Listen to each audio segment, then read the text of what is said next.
Thousands of miles on the other side of the world live these Chinese boys. Once, long ago, their home was a vast distance away from our own, but that isn't true anymore. Now boys, their fathers, mothers, sisters, cousins, are paving the way for a great air highway between their home in China and a land barrier so that they could live in isolation.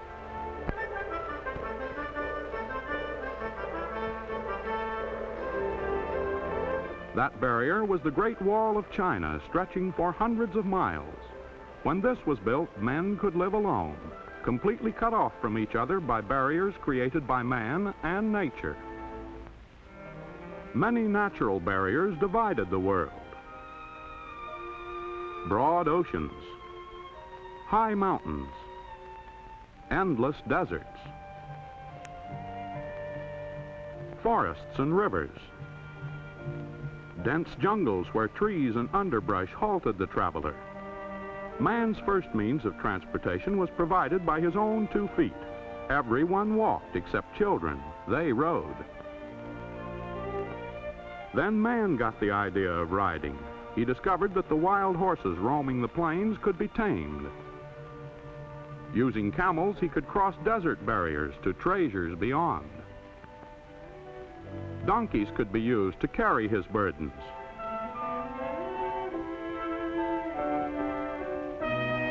Then a discovery that, though seemingly simple, is one of the greatest in history, the wheel. Civilization began to roll forward.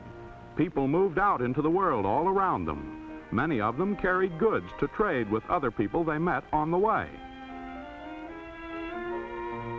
The Great Barrier of Water still remained, but man began to overcome it. From logs, he fashioned the first crude boats. Then he learned to put up sail. Powered by the wind, his ships moved over the Mediterranean and around Africa. In 1492, Columbus disputed the belief that the world was flat. Searching for a shorter trade route to the east, he discovered a new world to the west. Then Magellan set forth to prove the world was round by sailing around it. He accomplished this then gigantic feat in 3 years. The Atlantic and Pacific Oceans were no longer terror-filled barriers. The world had grown smaller, but its new expanse still seemed immense. On land, the chief means of transportation for centuries after remained the wheel and the horse. In America, covered wagons blazed a trail to the west. Railroads were made possible by Watt's discovery of steam power. Early trains chugged along at 15 miles an hour. Many people were shocked, said that man was never intended to travel so fast. But as improvements were made, trains went faster and farther. By 1869, a steel ribbon of railroad track had tunneled through mountain barriers, had spanned rivers, and had united America from coast to coast. And steam was also used to drive big boats. No longer dependent upon the whims of the winds, boats could move under their own power to wherever the world's rivers and oceans would carry them. Communication was made swift by the telegraph's key, tapping words across a continent. Morse's telegraph was followed by the telephone, invented by Alexander Graham Bell. Now, a voice could be carried as far as wires could be strung. With these new forms of transportation and communication, the Earth's vast distances were losing their power to keep people apart. Our world was indeed becoming smaller. By 1899, Nellie Bly, a woman newspaper reporter, was able to travel around the world in 72 days. She used a combination of the fastest sea and land travel. The gasoline engine completely changed land transportation. People greeted the horse carriage with cries of "Get a horse!" But the automobile was here to stay. The very appearance of our city streets began to change, as this scene taken by a pioneer cameraman shows. And the lightweight, powerful gasoline engine helped bring about an even more amazing development in transportation, the airplane. This original newsreel film shows how, in 1903, the Wright Brothers took to the air. The world soon followed. Communications took giant strides. With the perfection of wireless telephone, voices could be sent vast distances without wires. The peoples of the world were coming ever closer together. At a faster and faster pace, modern inventions were helping man to extend his control over space and time. In 1924, a flight of U.S. Army planes soared around the world in 14.5 days flying time. Remember Magellan? He took 3 years. Today, with the achievements of modern science, television opens a new window to us all, reaching every ear and eye with the speed of light, bringing all parts of the earth as close as our living room.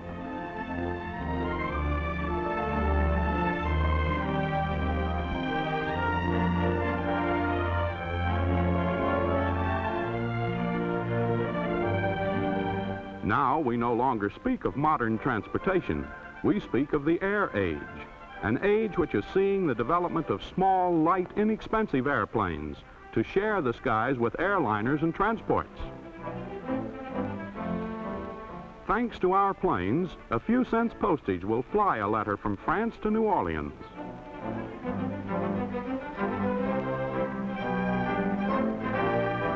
Today, all over our shrinking world, man looks to the skies.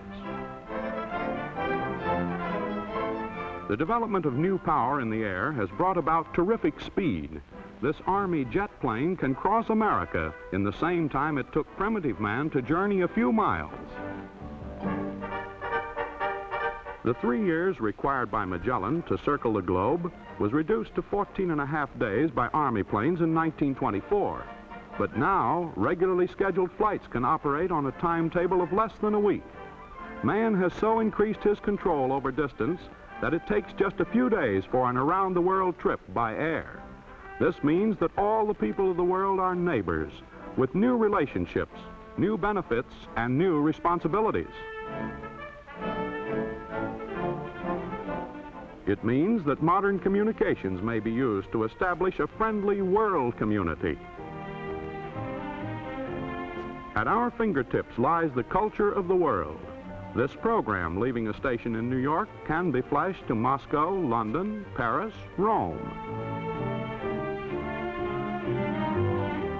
In an age when we can go to any spot on Earth within a matter of hours, modern transportation may be used to carry understanding and friendship to all nations.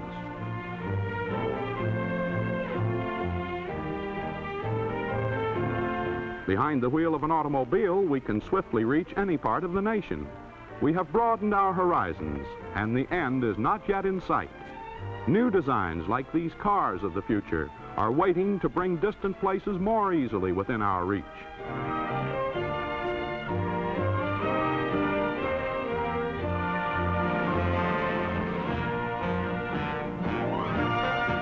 On an Earth linked together by wide highways, no one of us can live apart.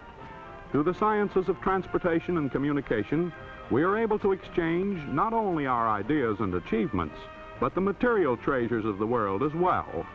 International trade makes it possible for the varied products of every land to be enjoyed by all. The contents of your pantry or the materials in your home may come from scores of distant nations.